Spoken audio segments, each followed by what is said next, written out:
Muraho neza nshuti za Hanye Space, mbanje kubasuhuza mbifuriza igicamunsi, igitondo, umugoroba, amanywa meza.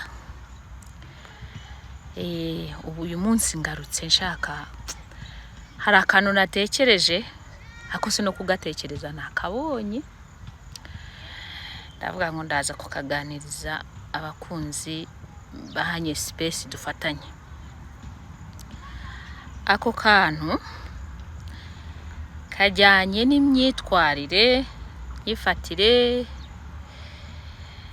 n'indangagaciro zijyanye cyane cyane isuku ku muntu ku giti cye. Hari ahantu nanyuze ariko bikunze kubaho, mbona hari umuvandimwe urimo kwihagarika ku muhanda, numva binteye akabazo.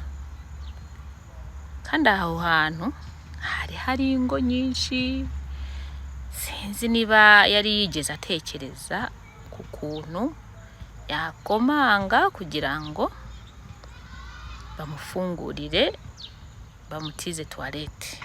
Cyo ni kimwe. Cya kabiri, se nta kuntu umuntu yajya apanga akava mu rugo yamaze kwisayidira kugira ngo ataza kuza gukora ibigomba gukorerwa mu mbere ku muhanda. Ndimo kubyibaza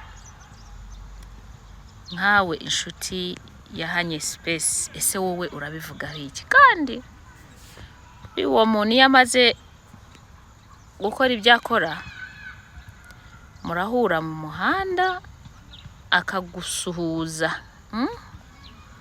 kuvuga ngo azamura ikiganza kugira ngo muramukanye. Nkibaza nti ibyo bintu bifite isuku ihagije? Kuri njyewe ndumva atari byo, tuba nta suku irimo. Abashaka gushishikariza cyane twese mu by'ukuri kwigenga, kwijera neza, ukava mu rugo witunganyije kugira ngo bitagufatira mu nzira ukibeta mu gahuru, kuko icyo gihe nta mazi ahari. Byonyine bano bana turera iyo bakunyuzeho babona urimo kwihagarika ku muhanda, ntago ari ikintu cyiza, ntago ari ishusho nziza yo kubona. Mu myaka ya kera byajyaga bikorwa bigasa nkaho ntacyo bitwaye, ariko ubu ngubu njye navuga ngo tumaze gusirimuka rwose.